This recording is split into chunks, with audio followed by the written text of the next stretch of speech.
Was fashion always the plan, or did it sneak onto you? Like so many days, I would just come to my factory or office, straight from school, looking at my father. I mean, even on dinner tables, I think most of us, in our childhood, really talk about your parents' work, right? And that used to be a dinner table conversation almost every day. The people are really, still wearing Indian wear. Why there was a lot of chatter where people used to say that Indian wear is going out of fashion. People are, mostly going into Western fashion, etc. And people are not going to wear Indian wear 5 years later, 10 years later. You got vision to India, you got vision to the company, and you changed it. Right? Talk to us more about it. How did that happen? And you have turned basically a traditional brand into a tech savvy brand. My own family resisted that. They said that nobody is going to buy online. If you want to try, go ahead. You have all the backing, and you have all the experience that we have in the supply side of the business. So why don't you try it out?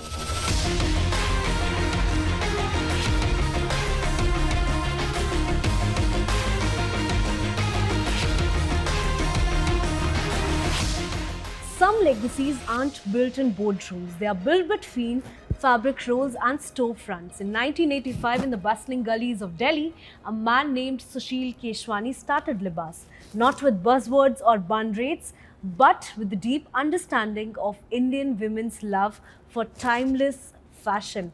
No algorithms, no Instagram, just pure intention, handcrafted design, and hustle. Back then, fashion wasn't called ethnic wear. It was just what we wore to weddings, pujas, and probably Sundays at Nani's house. But cut to 2013, his son Sidhant Keshwani returns from the UK armed with a degree in economics and a head full of ideas. And what does he find? A brand with soul, but not yet speed. Libas was doing around 4 crores in revenue, a respectable number, yes, but not enough to shake up the market. Sidhant didn't want to change the heart of Libas. He just wanted to give it wings. So in 2014, at a time when most fashion brands were still stuck in mall showrooms and trade fairs, he took Libas online. Flipkart, Myntra, his own D2C platform, one by one. Then came fast fashion drops, 100 to 150 new styles every single week. AI, data, analytics, hyper-local trends, he fused old world grace with new age tech. The result? A 650 crore Indian fashion juggernaut, 30 offline stores and counting, a plan to open 50 to 7 more by this financial year, and a brand that speaks to Bharat and India both with equal respect. While some D2C brands are chasing virality, Sidhant is building a wardrobe for real women, for bridal wear to plus size, from Jaipur to Jersey probably. So today on Future Brands of India, we are not just meeting the CEO of a high growth company, we are meeting the second generation entrepreneur who took his father's legacy, pressed, refreshed, and turned Libas into one of the most exciting D2C fashion brands in the country. So please welcome Sidhant Keshwani to the Future Brands of India Season 2. Well, Sidhant, thank you so much for joining us. And to start this podcast, I really want to delve into a question that always keeps coming to my mind. What drove you into the fashion? Was fashion always the plan, or did it sneak onto you? Honestly, Manchi, fashion was never a part of the plan, to be honest. I actually did my graduation in economics. I always wanted to be an investment banker. But it just so happened that when I was studying in the UK, there was so much, craze of shopping in e-commerce, because there was a wave which had just started, in the Western world, countries like UK, US. Before college, I had never shopped online in India because it didn't exist back in 2008, 2009. So, when I did that during my 3 years over there, like I realized that there was so much, like there was a sense of addiction towards e-commerce shopping. And even while studying, doing anything, like even a toothbrush, we were ordering on e-commerce. So, when I graduated in 2012, I realized that something like this is going to go big in India as well. And I decided, to climb onto that wave, came back, wanted to do something in e-commerce. That's how the idea of e-commerce really came in. Why fashion? I've grown up seeing fashion, right? My family comes from a background of manufacturing clothes, and since 1985, that's been in our DNA. So I've grown up literally every day looking at fashion, coming to office when I was in school. So of course, when I decided on something related to e-commerce, fashion was a go-to choice for me because that's something that I didn't really have to really go out and crack. I've seen it, so I had sense of experience in the family as well, which helped me to kind of scale it up. Yeah. So you would see fashion around you even in your early childhood days. I mean, tell us something more Oh, about it. absolutely. I mean, like so many days, I would just come to my factory or office, straight from school, looking at my father. I mean, even on dinner tables, like, I mean, or more, like, I think most of us, I mean, in our childhood, really talk about your parents' work, right? And that used to be a dinner table conversation almost every day.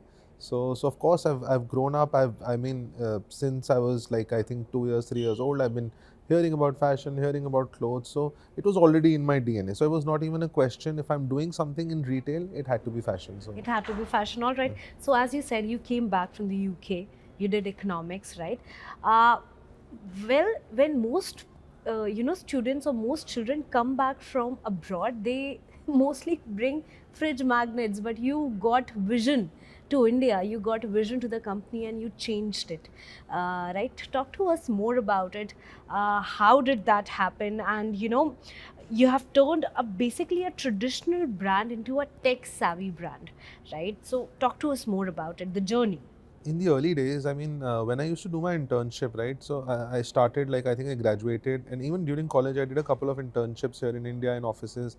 So I realized that, the people are really, I mean, still wearing Indian wear. Why there was a lot of chatter where people used to say that Indian wear is going out of fashion. People are mostly going into Western fashion, etc. And people are not going to wear Indian wear 5 years later, 10 years later. So, but I realized that there is a huge potential here because I think that chatter was happening, or why people were talking about it was, I think nobody had really reinvented Indian wear. And I realized early in my life that there is huge potential in this category because still I think 75% 80% women have to have Indian wear in their wardrobe, and if somebody comes in and really reinvents the wheel and really kind of innovates in the category, I think there is a huge potential. And I knew that fashion business in India is not going to be about just creating good products. There had to be a lot of technology that had to be inbuilt, that has to be completely rethought or reprocessed. And that's what I think we did in the early days, which kind of led us to where we are today. All right, let's talk to you about your early days, early D2C days, right? When you came back to India. And in 2014, I think you got Libas online, right? Yeah, To yeah, yeah. Flipkart, Myntra, and also your own D2C platform. Well, taking an Indian brand online, that was your plan. But it wasn't bold at that time. It was borderline rebellious when we talk about the Indian market, right? Because as you said that no one was actually doing e-commerce in India. So do you ever felt that the industry altogether looked at you like, that this guy has come from e-commerce, he's a commerce guy, or has come from the UK, he's a commerce guy, e-commerce wale kurta kya hi karenge? Has that happened to you? I mean, uh, I mean, not exactly that, but people used to look at me as saying, "कि firstly, कपड़े कौन online खरीदेगा?" Because I don't think you. I mean, do you remember any brand back in 2013, 14 where you would have shopped online, right? So that was the idea that nobody knew that people would actually buy at scale online, and especially fashion. Like, I think e-commerce in India started picking up back in 2012, 13 only, but not fashion. Like, there were a lot of other categories that people were venturing into. So definitely there was a lot of backlash in terms of, in fact, my own family resisted that. They said that nobody is going to buy online. If you want to try, go ahead. You have all the backing, and you have all the experience that we have in the supply side of the business. So why don't you try it out? So of course I took it upon me as a challenge, and of course proved everybody wrong. All right, so now let's talk about, I've also heard that Libas drops around 100 to 50 new styles every week, is it Yeah, so? that's correct. All right, so that's not fashion. It's like a formula. But I want to delve into what's the engine behind this speed, because 100 to 150 styles in a week, it's huge. And also, how do you decide what hits the runway and what stays on the rack? So, like I told you that when we were, I think 2 years, 2 years, 3 years into our business, and nobody starts with starts the business with putting so much brains into it that I want to make a fast fashion brand. We started very humbly. Like, I think we had a humble start. We just launched as a workwear kurta brand for India online, and in 2 3 years into the business, we realized that uh, there has to be something that stands out because there was a reason why we were not seeing like 1,000, 5,000 crore brands coming out of India going global, right? Because I think everybody was trying to be in that same battle, and nobody was really innovating in the space. And we realized that in today, I'm sure you also know that I think 1 out of 3 people in India are working somewhere or the other in fashion. There is absolutely no barrier to entry, right? There are so many brands. So how do you really stand out? A good product is not the only moat that you can have in a business. So we realized that early in a business. So we realized that we want to create a fashion brand where, you know, not just good products, but also there's a story behind it. And we built our story around speed. We built our story on technology, and we said that, okay, we are going to make a Zara of Indian wear in India, and that's what we did. So when we started launching products, we went from 5 products a week to 10 to 20, 15, now almost 100 products a week.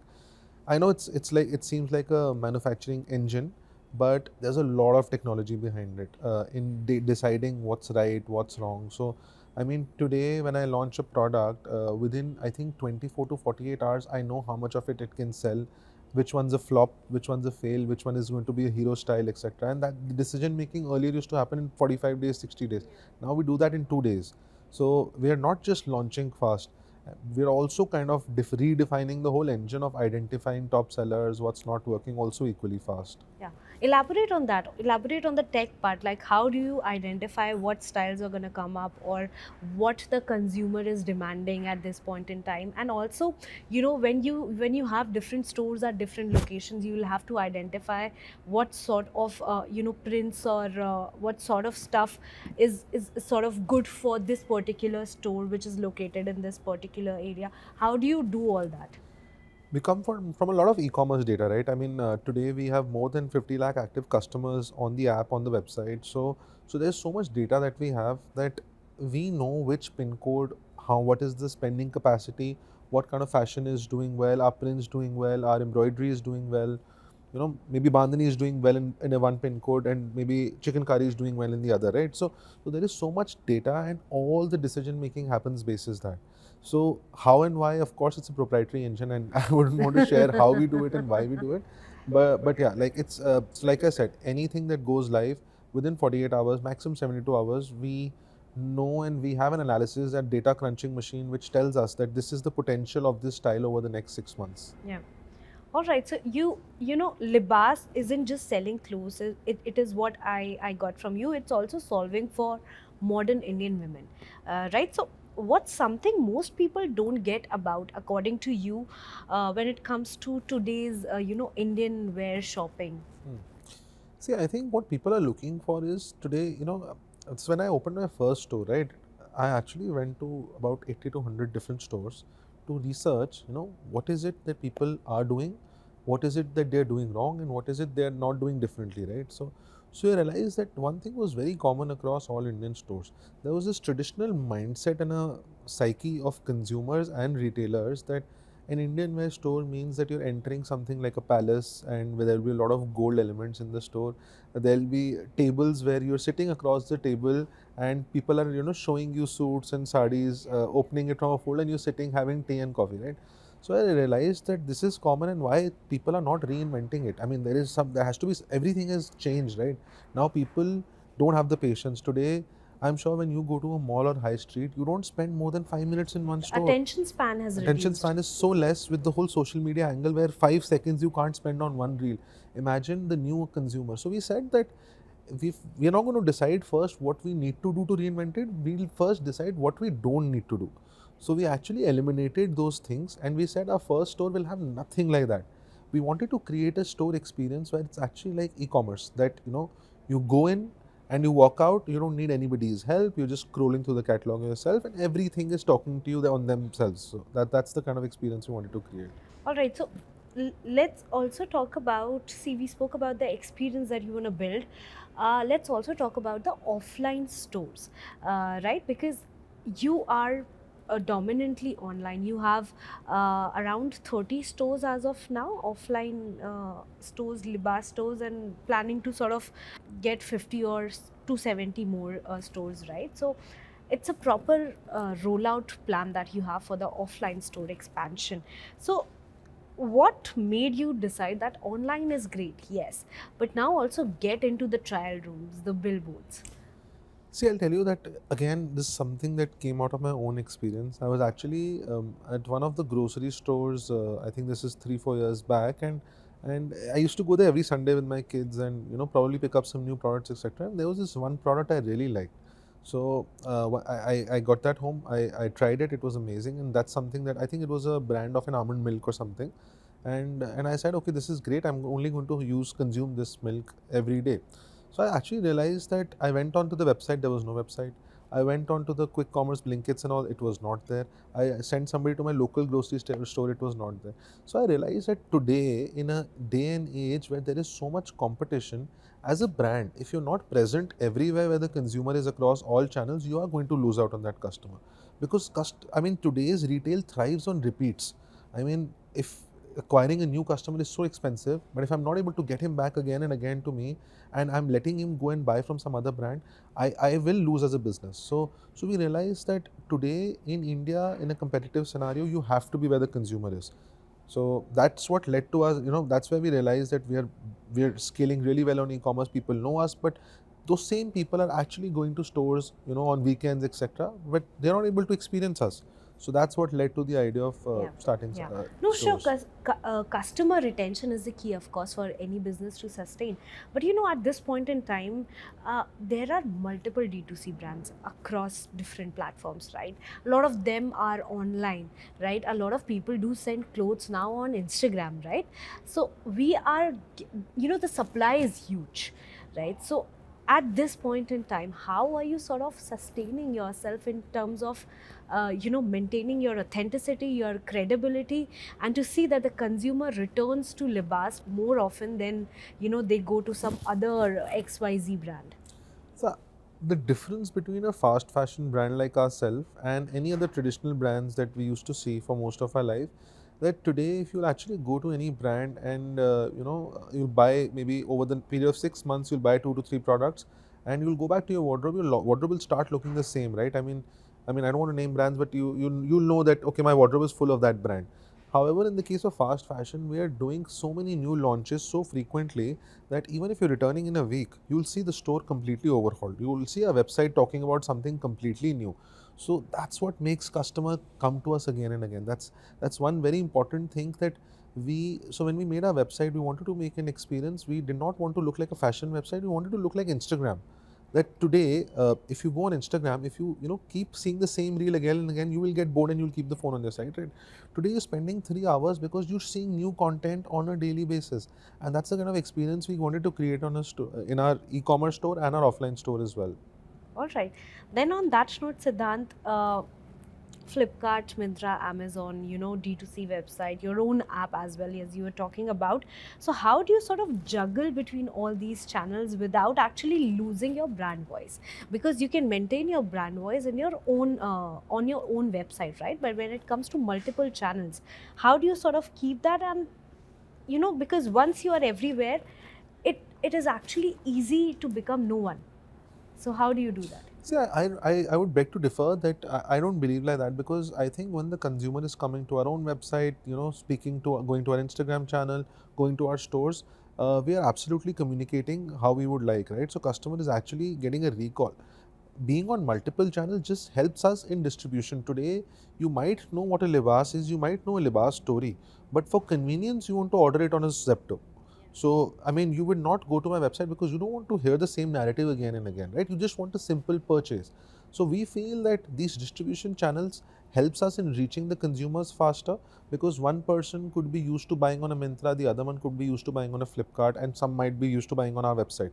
We don't want to influence that decision. We want to be where the consumer is, and we'll stay true to our story. So that's how we believe in spreading, being where the consumer is. All right, now as we're talking about these apps, a lot of quick commerce has come, right? And Libas is on quick commerce as well. Now tell me, uh, is it profitable for you to be on the quick commerce platform? See, uh, I think it's too early to say that, because of course eventually we will make it profitable. And how we look at expanding into new channels is that, first we enter into a new channel, we see, because if the consumer is buying, we have to be there. And it's just been about 2 months since we started quick commerce. But now that we've started, I think it's just been 2 months, but over the next 3 to 4 months, we're understanding what products are doing better, which products unit economics makes more sense. So I think it's going to be a gradual evolving process. We as a brand can't stay away from quick commerce because that's where the consumer is now heading, and people are becoming more and more impatient, right? So we have to be there. It's a matter of time of understanding what's doing well on which platform, and making unit economics according to that. All right, now let's talk about brand marketing and a bit of shift in strategy, right? You've built around a 650 crore brand without actually throwing celebrities in every campaign, and then suddenly Kiara Advani comes in. So, is it a tactical glam shot or part of a larger brand pivot? No, we keep doing celebrity activations on and off. Honestly, we had Sara Ali Khan as our brand ambassador 2 years before that. Then we took a year and a half break. Then we got Kiara Advani, and currently we don't have any brand ambassador. We're again taking a break. So I think we like to keep things simple. Whenever we feel there is some major announcement happening, a year where there's major expansion happening, we try to get some celebrity face to get instant gratification, in terms of that. But we have a very 360-degree marketing approach. We don't believe in one form of marketing. In fact, in today's day and age, I think more than celebrities, it's the content that works better. I think if I make fantastic content with 1,000 follower influencer, that'll do much better with somebody who has 50 million followers as well. All right. Yeah. Yeah. Also, let's talk about the diverse categories that you are sort of doing. Bridal wear, you do bridal wear. There's extra love category, right? So when it comes to these diverse categories, how do you sort of balance speed with sensitivity in these, categories where a lot of customers, they are sort of, the emotions are basically linked to the fashion. See, at scale, I think what most brands do is eventually your effort is to, make sure that the same customer who's coming in, how do we keep increasing the basket size? How do we launch newer categories which the same consumers will buy, right? So I think while we are not very big on bridal wear, etc., we do it out of a few handful of stores, especially our, flagship stores. But our idea is always the same, that rather than launching something for a completely new customer base, how can we get new and newer things for the same consumer base? All right. I think last year in May, around May, you sort of raised around 150 crores, right? So let's get real. How do you sort of spend that kind of money, when money wisely also, when actually the growth is screaming to you from all sides? So, our case was simple. We were a completely bootstrap business for the first 8 to 10 years. We scaled up e-commerce organically, profitably. And then when we started our offline expansion, we realized that this is going really well. People are loving us in stores as well. We did not want to spend another 10 years building, the way we built e-commerce slowly and efficiently. So we wanted some sort of acceleration, and that's where, we went out to raise a round, and it was majorly to, fund our offline expansion as well as launching some new marketing campaigns, etc. All right. And what's your global vision? So, of course, our vision is that we want everybody in the world to be accustomed to Indian fashion, not just Indians outside, but we want to make it a global phenomena. And with fusing Western trends into Indian fashion, I think we're going to be able to do that. Selling Indian wear in India is easy, but when it comes to global selling Indian wear globally, that might not be easy, right? So, what's the playbook when the culture is yours, but the customer isn't, right? So I think that's not completely true. I think today, if you if you mix global trends with Indian wear, I think we have some consumers who buy from our website who are actually locals over there and not Indians buying abroad. And we feel, as we are modernizing Indian wear and the way India is now placed on the global map, I think within 3-4 years later, you'll find people watching wearing Indian wear. It might not be a kurta set with dupatta and all, but like fusion dresses, fusion court sets, some kurtas, etc. So that's something that we're very confident All right. of. So, do you think that people abroad are actually more into Indian wear now than they used to be before? I wouldn't say now. I wouldn't say they're different now, but I feel like brands like us are really modernizing how Indian wear or modernizing the thought process, how Indian wear is perceived, right? So I feel that's increasing gradually, and over time it's going to come better and All better. right. While you're saying that you're modernizing the brand as per the demands, right? How do you sort of keep that OG DNA of Libas alive as well? So our DNA is speed, right? I mean, our DNA is speed. That today we want to be known as a brand where any trend that comes, anything that picks up or gets virality on social media, anything that people are seeking for, we'll be the first brand to get it. And I think that's our OG DNA, and we're going to continue to focus on that. All right, and also let's talk about the tier one, tier two cities. Everyone talk about tier one cities, but are you bullish on tier two and tier three as well? Absolutely. So today, I think more than 40% of our orders online comes from smaller towns, tier 2, tier 3 cities, and we feel there is great potential now, especially for new customer acquisition. While we're opening our new stores majorly in metros currently, but as we penetrate the metros, we are going to go into the smaller towns as well. All right. So while you say that you also use a lot of data to analyze customer behavior, right? So what is that most unexpected thing you've learned, about the Bharat shopper versus the India shopper, right? The tier two, tier three, and tier one. See, I think the Bharat shopper has been a very conservative shopper for all their lives, right? Because they were always used to buying from their local boutiques, local stores, because there was lack of availability of brands. E-commerce was still new, right? But today, as there is exposure, right? I mean, you have to understand earlier how fashion used to flow in was, there used to be Paris Fashion Week, and within 1 or 2 years, it used to go to the Bharat, right? But today, with social media, somebody sitting in a city like Indore versus somebody sitting in New York, they're aspiring the same fashion. And with the scale of e-commerce, they're getting access to it. So I've realized that how fashion forward the smaller towns have become now. All right. Uh, we were talking about how so many brands are now there in this space. How do you sort of make sure that customers are loyal to you and they not just click onto your website only during the sale season, because that's a major trend as well. See, I think there are two things. Like I said, people are looking for fashion and people are looking for trends while they continue to look for value, because that's something that's not going to change in a country like ours.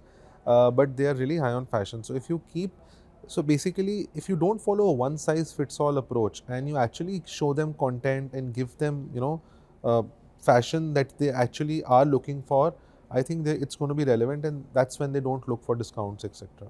All right, absolutely. And also talk to about the are you an eco-conscious brand? So yes, while we are a fast fashion brand, and it's hypocritical for a fast fashion Exactly. brand to be, talking about sustainability, etc. While we feel that sustainability is a path, and we're already on that path, we've taken a lot of initiative. Like a lot of our warehouses are now green buildings. In fact, the office that we are sitting in, it's IGBC Platinum rated office. We are completely eliminating use of plastic from our last mile deliveries to the consumers. So we are making our effort. It's a process, and I think as the world is moving towards sustainability, we are also going to continue to make those efforts. All right. Well, thank you so much, Siddharth. It's been wonderful talking to you. And my closing question would be, let's manifest on this couch, perhaps, 3 years from now. What is that headline you want to read for Libas? I mean, you can go big, you can go wild, say anything. See, I'm not going to talk about numbers, but yes, I think my biggest aspiration is that I want to make Indian wear to be a global phenomena. I would want my store, or want Libas to be across all major cities abroad, and maybe that's one of our aspirations. And I think within 3 years you'll be walking in the streets of London or Dubai, and you'll be seeing Indian fashion being a craze over there. Yeah, So, but think of an headline. We'll cut this clip for the trailer. okay. So I think the headline should be. um there is 100 people queue stand in London at a Libas store on the first day of launch. So I think that's All something right, that I would. manifesting that well for you, Siddhant, and the entire Libas team. Well, thank you so much for being a part of this, Thank you so much. Future Brands of India Season 2. It was wonderful talking to you. And to our viewers, stay tuned for many, many more such interesting episodes only at Future Brands of India Season 2.